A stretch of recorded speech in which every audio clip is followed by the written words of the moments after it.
Já estamos de volta com o nosso programa Vida e Saúde. Obrigado pelo carinho, pela sintonia. É bom demais estar com você. Hoje falando sobre tique e toque, transtornos assim psiquiátricos. Por isso que está aqui conosco uma médica psiquiatra. Se tem alguém nesse planeta, gente, que entende aqui, está aqui ela, a doutora Daiane, ela que é médica psiquiatra e está nos esclarecendo sobre esta realidade. Ô doutor, antes de começar assim, quem é a Beatrice e o Giuseppe? Ah, são meus filhos. Olha, né? Então, a Beatrice tem quanto? Que idade que ela tem? Ela está com 9 anos. E o Giuseppe? Giuseppe está com 5. Pode mandar um beijo aí para ele. Tá bom. Meus amores, um beijo para vocês. Mamãe ama os dois. Olha que maravilha! Parabéns aí, parabéns, a família é maravilhosa. Parabéns, Beatriz, parabéns o Giuseppe pela mamãe que está aqui hoje falando, explicando para a gente, viu? Doutor, então vamos agora dar um passinho. O que é um toque, né? Que é muito mais do que batidinha, né? É mais além. É muito mais. Fala para nós. Então. Bom, toque é o transtorno obsessivo compulsivo. Então, como o nome diz, o toque é um grupo de 2 sintomas, as obsessões e as compulsões. Ok. Obsessão é um pensamento, né? Então, uma ideia fixa. Exatamente. Essa é a principal característica desse pensamento. Obsessão, eu sou obcecado por aquilo. Isso. É mais ou menos isso, né? Um pensamento que é repetitivo, que é invasivo, né? A pessoa não consegue se livrar daquilo. Que acha que está sendo perseguido, etc. Também tem esse fator perseguição? Não, a perseguição entra com outros tipos de transtornos, entendi. tá? No caso do toque, o tipo de pensamento, em geral, envolve medo, envolve constrangimento. Por exemplo, doutora, pontualiza assim, uma obsessão. No caso do toque, a gente pode falar, por exemplo, de um medo de se contaminar. Né? A pessoa que aí vai lavar as mãos várias vezes durante o dia porque pegou uma caneta, acha que vai cumprimentar alguém, acha que já passou vírus e bactérias, vai lavar a mão. Isso é uma ideia fixa. Exatamente. Então, a obsessão, nesse caso, é o medo da contaminação. Né? Ok, claro. Tá? Não é a pessoa, não é discriminar a pessoa ao lado, né? Mas o medo que ela tem de ser contaminada. Exatamente. E esse medo nem sempre ele é algo assim que condiz com a realidade, né? Então, às vezes, é isso que você falou, tem medo de pegar numa caneta e pegar uma doença grave, né? E ela chega a dizer, não, eu peguei, ou seja, sei lá, doutor, eu vou exagerar que a pessoa que vai receber uma injeção, acha que já foi contaminada, que tem todos os tipos lá de vírus e tem a doença rara, etc. Pegou, então, não, eu peguei porque eu vi uma gota de sangue, etc. É esse tipo de fixação que ela tem, doutora? Sim, sim. É um pensamento em que ela não consegue mesmo se libertar, né? Aí entram as compulsões. Né? A compulsão, diferente da obsessão, é o pensamento. A compulsão é o ato. O ato. Então, nesse exemplo que a gente falou aí, o pegar a caneta já é o pegar a caneta induz a obsessão. Né? Então, vem o pensamento, me contaminei. Tá? E aí, em função desse pensamento, ela começa a ficar ansiosa, começa a ficar preocupada e essa preocupação leva a uma ação para eliminar essa ansiedade. Né? E aí vem o lavar as mãos, por exemplo. Entendi. Tá? Mas não necessariamente existe uma lógica, né? Tenho medo de ser contaminado, eu vou lavar a mão. Tá? Não é obrigatório ser dessa forma. E a senhora falou assim que a pessoa entra num parafuso, ou seja, eu estou contaminado, pode marcar uma consulta médica porque acha que ela está contaminada e vai a fundo nisso, doutor? Na verdade, existe alguma diferença aí, né? Quando a pessoa tem esse medo de estar doente, a gente pode estar falando de outros transtornos, tá? Pode estar falando de um transtorno de ansiedade, de uma hipocondria, né? Entendi. No caso do toque, a pessoa tem o medo de uma situação específica, né? Em que ela vivencia ou ela tem medo de vivenciar, né? A pessoa, bom, a compulsividade da vida, uma pessoa, por exemplo, assim, que tem um vício do jogo, que não se livra do jogo. É uma compulsão, doutor? É uma fixação? Já é algo que está ali, que ela não consegue se livrar disso, entendeu? Então, ela vai ter que jogar, vai ter que gastar, vai ter que, de repente, é uma compulsão nisso, não? É uma compulsão, mas não se enquadra no transtorno, tá? A diferença é, a compulsão, seja pelo jogo, pela bebida, pela comida, né? Temos diversos tipos de compulsões. Elas acontecem com o objetivo ali de trazer o prazer, né? A pessoa tem prazer naquela situação, né? A compulsão do toque não, ela é bastante desconfortável, ela não traz prazer de forma alguma, ela serve para aliviar um sofrimento. Entendi. Agora, é a junção entre obsessão e compulsão. E muita gente que sofre disso, como é que se manifesta? Como é que, ao contrário do... Ou o tique e toque são realidades que acompanham, que crescem juntas, digamos assim. A pessoa que tem tique vai ter o toque e vice-versa. O toque, assim como o tique, ele também tende a começar na infância e adolescência, né? E vai aí se desenvolvendo ao longo da vida. O toque, ele é um curso mais crônico, tá? Em geral, ele não tem essa flutuação que apresenta o tique. Então, a pessoa começa a ter os sintomas e vai evoluindo com isso ao longo da vida. Em geral, ela vai procurar tratamento quando isso está muito grave, quando isso está muito desconfortável. Demora um tempo grande, às vezes, para a professora procurar ajuda. Né? Entendi. Doutora, uma pessoa, por exemplo, que teve um abalo psicológico, eu vou colocar uma situação assim, teve que enfrentar uma situação de perda, né? Perda do pai, perda da mãe, um amigo especial, etc. Né? Então, teve esse abalo, esse choque aí. Para uma pessoa, isso pode desencadear um toque, ou uma pessoa que já tem um toque, isso vai ter algumas consequências, digamos assim, drásticas na vida dela? As duas coisas são possíveis, né? O toque, assim como o tique, ele se desenvolve, a gente sabe que existe alguma predisposição genética para acontecer, né? Então, a pessoa tendo essa predisposição, ela pode ou não manifestar a doença, né? Não é obrigatório manifestar. A manifestação vem em função de algum gatilho, que pode ser um estresse, né? Então, uma situação como essa pode desencadear o transtorno. O contrário também é verdade. A pessoa que tem o transtorno passa por uma situação de maior tensão, naquele momento pode se intensificar os sintomas. Como é que a família identifica isso, doutora? Então, a gente fala de obsessão e de compulsão, né? Obsessão é difícil, ninguém vê, né? E a pessoa vai esconder aquilo o máximo que ela puder, porque ela se sente constrangida com aquilo, né? Então, nessa fase, raramente alguém vai perceber alguma coisa, a não ser que a pessoa possa dizer o que ela sente.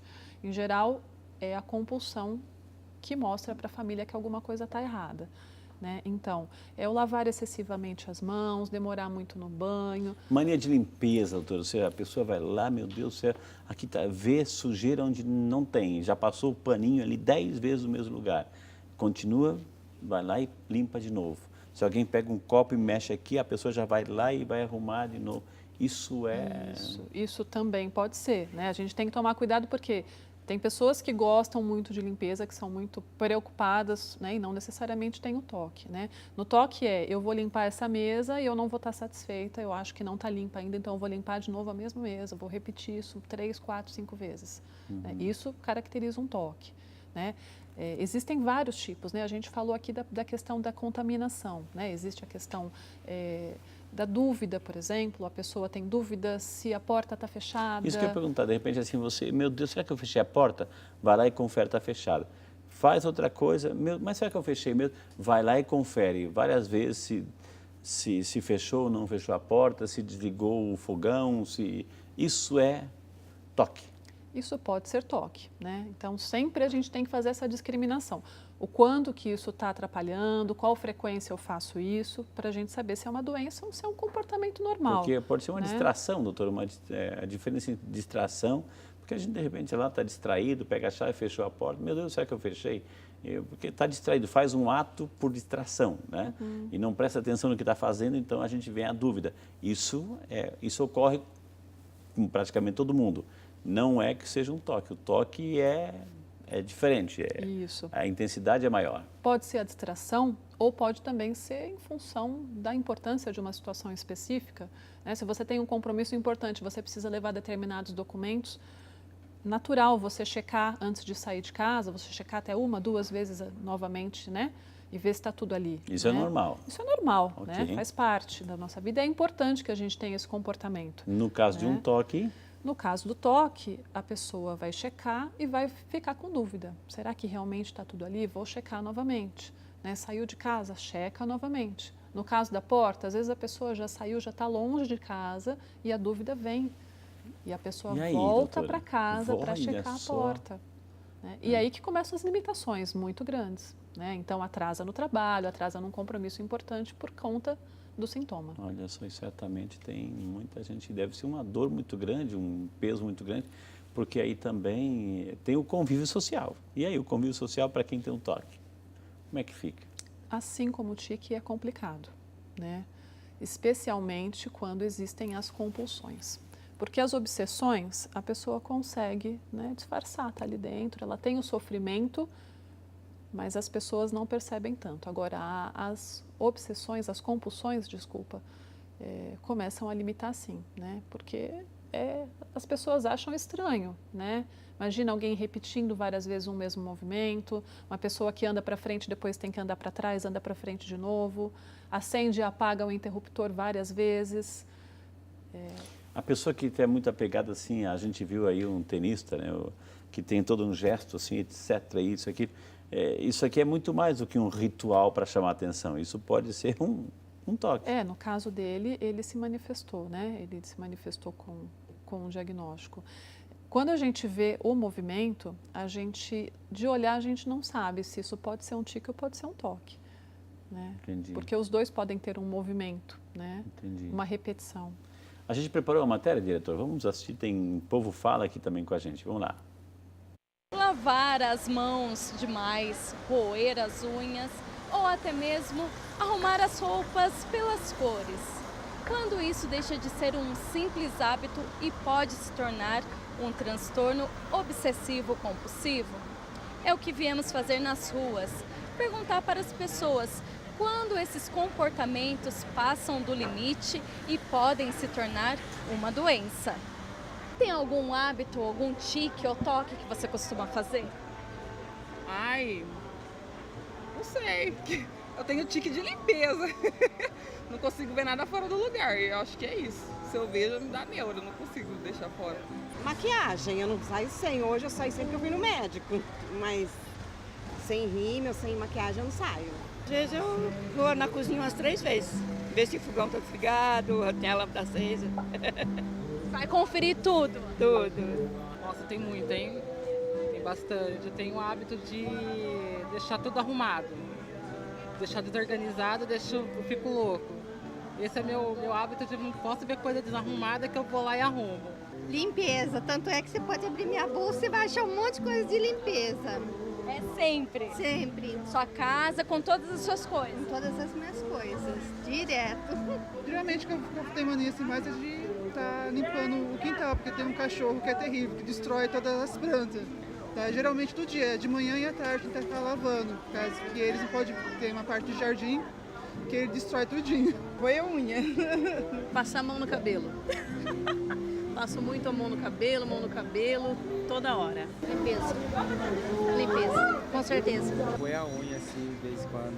A hora que eu tô meio ansioso com alguma coisa. Aí a gente começa a ansiedade pensando nas coisas que vai fazer, se vai dar certo ou não. Aí a gente acaba doendo a unha. Aí, muito bem. Aí, doutora Daiane, ali tem muitas pessoas, mania de limpeza, isso, aquilo, é maquiagem, é cabelo. Isso é tique, é toque ou estamos misturando tudo, colocando no liquidificador aí? Acho que as pessoas fazem uma certa mistura aí, né? Mix aí. Do que é uma coisa, o que é outra, né? Acho que é muito comum, até porque existe uma certa semelhança, Ok. né? Então, quando a gente fala da repetição, existem nos dois casos, né? Eu posso te dar um exemplo aqui, né? Se eu bater 3 vezes na mesa, isso pode ser tique ou pode ser toque, né? Se eu estou batendo porque é um impulso, é um movimento involuntário, isso é um tique, né? Agora, se eu tenho um pensamento de que alguém da minha família vai morrer. Isso, então eu bato aqui mesmo. Ai, Deus o livre. Eu bato para isso não acontecer. Aí já virou o toque, né? Olha só. A gente vê na matéria assim, doutora, tem pessoas que uma coisa é você roer a unha de nervoso porque, sei lá, o time está ganhando, está perdendo, o tempo está correndo e o gol não acontece, etc. E a classificação não vem, e então fica roendo a unha. Mas tem gente assim também que pega o cabelo, doutora, assim, que arranca cabelo, que come o cabelo, isso faz parte de tudo isso? O arrancar o cabelo é um transtorno à parte, tá? Mas ele tem alguma semelhança com um toque, sim. Esse ato, né, de repetitivo. Olha só que interessante, viu, gente? Assim, vamos chamar um intervalo? Mais um intervalo, então na sequência temos muito mais informações para você, hoje entendendo o tique e toque. E certamente você já está se identificando em alguma coisinha em você, ou conhece alguém que convive com você, no seu trabalho, na sua família. Então é importante, como é importante a gente saber, ter noção das orientações, das informações, para a gente também respeitar, ajudar e lidar com essa situação. A gente volta já só para você.